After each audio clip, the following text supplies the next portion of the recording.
உங்கள் அனைவருக்கும் என்னுடைய புத்தாண்டு நல்வாழ்த்துக்கள். இந்த வருடம் முழுவதும் கர்த்தர் தாமே நம்மை ஆசீர்வதிப்பாராக. இந்த வருடம் முழுவதும் தொடக்கம் முதல் கர்த்தருடைய பிரசன்ஸ் வருவதாக.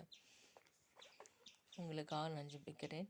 உங்களுக்காக வசனம் வாசிக்கிறேன். சங்கீதம் 66 20 வசனம். சங்கீதம் 66 20 வசனம். என் ஜெபத்தை தள்ளாமலும் உமது கிருபை என்னை விட்டு விலக்காமலும் இருந்த தேவனுக்கு ஸ்தோத்திரம் உண்டாவதாக. என் ஜெபத்தை தள்ளாமலும் தமது கிருபையை என்னை விட்டு விலக்காமலும் இருந்த தேவனுக்கு ஸ்தோத்திரம் உண்டாவதாக. என் ஜெபத்தை தள்ளாமலும். கர்த்தராகிய ஆண்டவர் நம்முடைய ஜெபத்தை தள்ளாத ஒரு கர்த்தர்.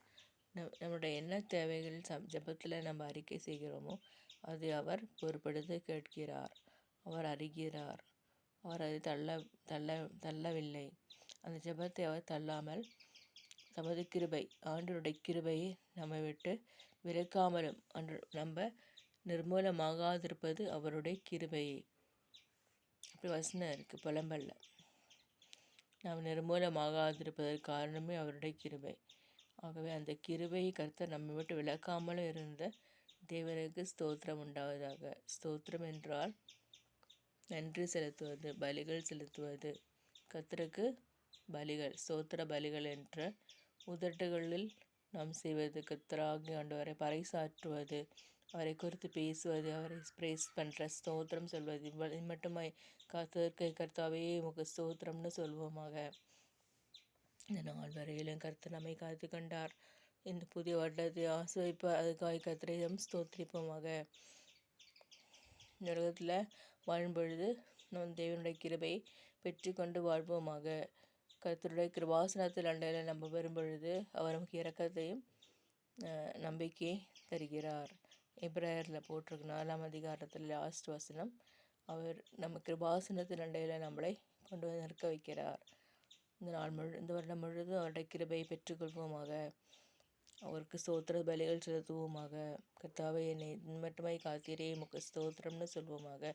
நல்ல வாழ்க்கையை தந்தீரே உமக்கு ஸ்தோத்திரம். இந்த வீடை தந்தீரே ஸ்தோத்திரம். படிப்பு தந்தீரே உமக்கு ஸ்தோத்திரம். நம்பிக்கை தந்தீரே உமக்கு ஸ்தோத்திரம். நீர் கூட இருந்தீரே நடத்தினீரே உமக்கு ஸ்தோத்திரம்னு கர்த்தரை ஸ்தோத்திரம் சொல்வோமாக. ஜபத்தை கர்த்தராகி ஆண்டவர் சொல்ல சங்கீதம் இது தலைவனுக்கு ஒப்புவிக்கப்பட்ட சங்கீதமாகிய பாட்டு. இந்த சங்கீதத்தில் என்ன போட்டிருக்குன்னா, சங்கீதம் 66 20 வசனம். என் ஜெபத்தை தள்ளாமலும் தமது கிருபை என்னை விட்டு விலக்காமலும் இருந்த தேவனுக்கு ஸ்தோத்திரம் உண்டாவதாக. நாளின் வசனத்தை பிடித்து கொள்வோமாக. நாள் முழுவதும் கர்த்தர் ஜெபத்தை தள்ளாமலும் அவருடைய கிருபை நம்மை விட்டு விலக்காமலும் இருந்த தேவனுக்கு ஸ்தோத்திரம் உண்டாவதாக என்று சொல்லி நம்ம அவரை இந்த வருடத்தை ஆசீர்வதித்தரும்படியாக நான் ஜெபிப்போமாக. ஆண்டவரே நீர் என்னை மட்டுமே காத்து கொண்டதற்கு உமக்கு ஸ்தோத்திரம்னு சொல்வோம். இம்மானுவேல் தேவன் கூட இருந்தீரே ஸ்தோத்திரம் சொல்வோமாக. யெகோவா ஷம்மா, யெகோவா ஈரே, நீர் கூட வந்தீரே, நீர் என்னை காத்து கொண்டீரே, இந்த வருடத்தில் கூட இருக்க போகிறீரே, அதற்கு உமக்கு ஸ்தோத்திரம் நம்ம சொல்வோமாக.